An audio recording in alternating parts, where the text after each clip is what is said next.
masih bersama kita di Items Informasi ke teman-teman milenial. Tentunya di Mata Milenial Indonesia TV, Matanya Indonesia.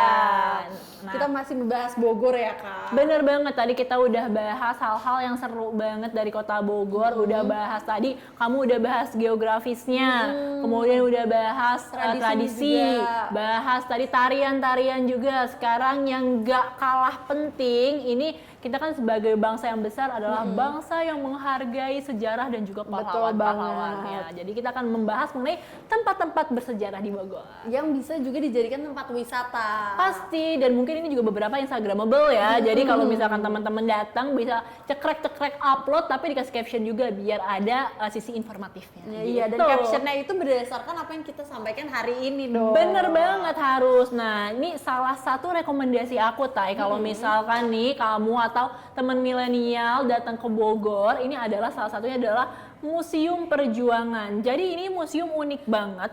Ini adalah tempat penyimpanan koleksi benda-benda bersejarah. Tapi nggak cuma benda-bendanya aja, juga ada cerita perjuangan para pahlawan, khususnya para pahlawan yang berjuang di tanah Bogor gitu. Jadi nggak cuma dari peninggalannya aja, tapi dikasih storytellingnya juga ya. Bener banget, nanti di sana kamu bisa nemuin beberapa alat perang, baju-baju, dan mungkin juga peta-peta bisa kamu temuin di Museum Perjuangan ini. Mungkin untuk menimbulkan suasana supaya kita bisa merasakan kembali kayaknya rasanya perjuangan waktu itu tuh gimana. Bener, karena kan mungkin udah lama juga ya, kita juga nggak bisa terlalu relate gitu ya. Iya.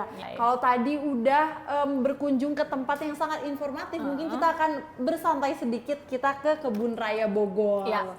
Memang Kebun Raya Bogor ini cocok banget untuk wisata keluarga ya, terutama atau teman-teman, dari mulai kalian bisa berolahraga. Banyak banget ya, aku sering ngeliat orang jogging gitu, sementara kan aku piknik ya, bawa makanan, bawa keranjang gitu ya. Iya, foto-foto sama tanamannya.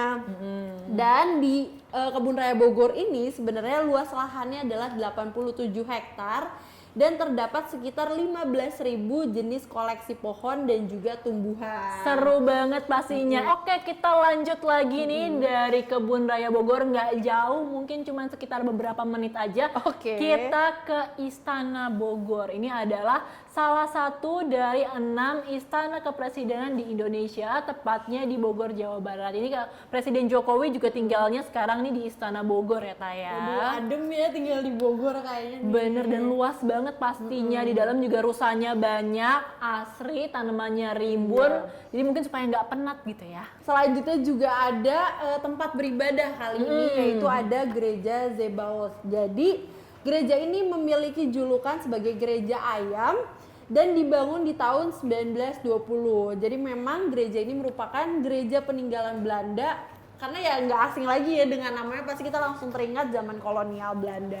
Tapi unik banget ya namanya, nih singkatannya biasa disebut dengan masyarakat sekitar nih gereja ayam. Jadi kalau misalkan ini namanya agak susah, Zebaoth ya, jadi kita mungkin gereja ayamin aja kan. Bener, nah ini lebih mudah jadi diinget gitu ya. Dan biasanya gereja yang peninggalan kolonial itu arsitekturnya tuh masih menarik banget. Jadi cocok banget untuk jadi tempat foto-foto sekaligus informasi tentang sejarah juga. Kembali lagi ya, Bhinneka Tunggal Ika, meskipun juga di Bogor banyak kaum muslimnya, tapi tetap menghargai dari agama-agama lain, terutama di gereja ayam ini ya.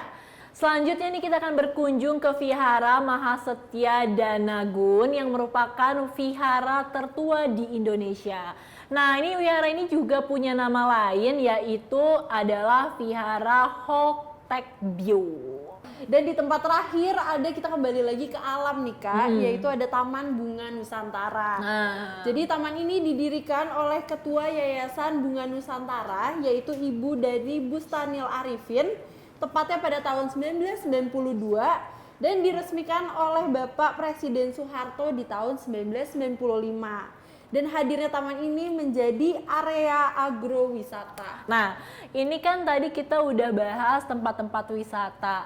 Kamu BTW lapar nggak sih? Tadi kita ngomong terus. Lapar lah, apalagi kan kita udah jalan-jalan nih Kak. Bener. Kita udah jogging di Kebun Raya Bogor tadi. Bener. Udah foto-foto di gereja juga. Terus udah upload-upload Instagram juga. Sekarang waktunya kita mengisi kembali energi kita. Aduh, kalau ngomongin makanan di Bogor, kulinernya emang gak ada habisnya ya, Taya. Dan enaknya ya di kota hujan tuh yang anget anget-anget Kak biasanya. Anget-anget, dan pastinya ini banyak juga makanan-makanan pinggir jalan yang murah tapi tetap enak banget Iya, loh. betul banget. Nah, salah satu yang mau aku rekomendasiin, Tai, ini namanya adalah Bapatong. Nah, Bapatong itu singkatan dari bakso kupat lontong. Oke, biar singkatnya aja ya. Biar cepet gitu ya, karena udah lapar. Nah, ini rekomendasi aku yang terkenal ada di Jalan Pangrango, Bogor. Wah, harus banget dicatat ya. Kalau kalian udah jalan-jalan harus banget mengunjungin alamat itu. Iya, Bapatong jangan lupa. Iya, atau kalian mau opsi makanan anget lainnya? Apa aku tuh? ada soto mie. Aku sendiri suka banget soto mie dan menurut aku ini makanan yang wajib banget harus dimakan kalau aku ke Bogor. Jadi tepatnya mungkin kalian bisa mengunjungi lokasi ini yaitu di Jalan Surya Kencana. Yang menjadi khas yaitu ada pada isian dari soto mie-nya, di mana terdiri dari daging sapi, jeroan, dan juga kuah soto bening. Nah, selanjutnya masih dari varian soto juga. Aku mau ngasih rekomendasi namanya soto kuning. Sesuai dengan namanya, kuahnya warnanya kuning dong pastinya. Berarti beda sama soto sebelumnya yang bening. Beda. Nah, ini memiliki tampilan yang menggiurkan banget karena kuahnya berwarna kuning, berasal dari kunyit yang dicampur juga dengan santan. Kalau soto mie kan dia kuahnya light ya, nggak dicampur santan. Ini lebih agak berat karena ada santannya. Mungkin kalau yang ini susah nambah ya, karena satu porsi bisa jadi langsung kenyang. Ya, biasanya juga ini campurannya daging sapi yang dipotong-potong gitu ya. Tapi emang aku saranin kalau ke Bogor tuh jangan kenyang-kenyang makannya, karena cemilannya tuh banyak banget. Bener Tadi banget. udah kakak bilang. Salah satunya ada toge goreng. Jadi toge goreng ini berasal dari bumbu dasar makanan yang terbuat dari biji kedelai dan diolah dengan campuran tepung dan juga direndam dengan air garam. Ya, ini kalau aku ke Bogor, ini adalah salah satu kuliner favorit aku karena seger banget. Harus ada ya. Karena seger banget, karena enak banget, dan kalau misalkan makan di pinggir jalan juga harganya murah banget, paling belasan ribu, Tapi Tai. justru kalau makan di pinggiran jalan emang lebih kerasa Kak, suasananya, vibes-nya. Daripada lebih enak gitu. Daripada makan di restoran ya, kadang-kadang lebih seru makan tuh di pinggir jalan. Betul. Gitu Di ya. restoran tuh emang untuk makan beratnya aja, sisain dikit buat tuh gorengannya. Aduh, setuju banget aku Tinggal sama makan Taya. aja nih lapar banget. Aduh, banget. Nah, sekarang tadi dari toge goreng kita juga mau ngebahas ada yang namanya cungkring. Ini adalah salah satu jajanan atau kuliner khas Bogor. Jadi ini adalah hidangan yang terdiri dari jeroan sapi, kemudian disiram pakai bumbu kacang, dan ini cita rasanya tuh kompleks banget. Ada manis, ada gurih, ada asin. Aduh, Harus hati-hati ya kayaknya abis makan ini. bener. Tapi pasti ngiler banget ya ngebayangin Iya, rasa kayak gitu ya. Tapi once in a while nggak apa-apa lah ya. Apalagi kan jarang-jarang berkunjung ke Bogor kan. Bener. Jadi cungkring itu adalah salah satu hidangan yang harus kamu cobain kalau misalkan kamu lagi ke Bogor. Betul, dan aku ada rekomendasi terakhir yang kalian jangan sampai lupa juga, yaitu ada pepes sagu. Jadi pepes sagu ini dapat kalian temui tepatnya di Jalan Surya Kencana. Dan selain mudah dijumpai, makanan ini juga memiliki 3 varian rasa, yaitu ada yang rasa keju, nangka, dan juga pisang. Wah, ini kalau aku boleh jujur, aku belum pernah sih nyobain pepes sagu. Aku juga belum pernah. Kamu juga belum pernah ya? Tapi karena dengerinnya aku jadi penasaran. Kayak Iya, ketinggalan iya. banget nih, udah beberapa kali ke Bogor tapi nggak pernah ngunjungin. Dan memang kayaknya tuh di Surya Kencana ini adalah salah satu jalan yang memang banyak banget jajanan Bogor yang enak-enak. Iya, Tai. mungkin biar sekalian kan kalau dipusatkan kita jadi bisa pindah-pindahnya gampang kan. Bener banget. Nah, jadi karena kita belum pernah coba pepes sagu, ini manis ya berarti ya, karena ada keju, nangka, dan pisangnya.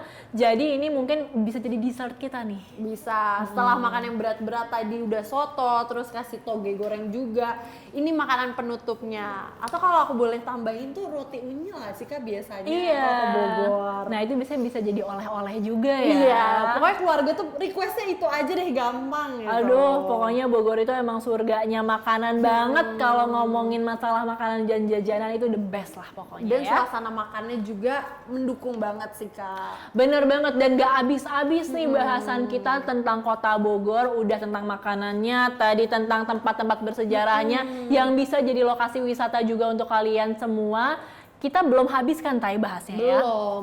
Karena kota Bogor ini juga terkenal karena sangat menghormati jasa para pahlawannya. Benar. Sampai menamakan jalan-jalan mereka dengan nama-nama pahlawan tersebut. Nah, ini juga bakal jadi segmen yang sangat informatif untuk kalian simak, teman milenial semua. Pastikan kamu tetap saksikan program kesayangan kita di segmen selanjutnya, yaitu di Items Informasi ke Teman-teman Milenial.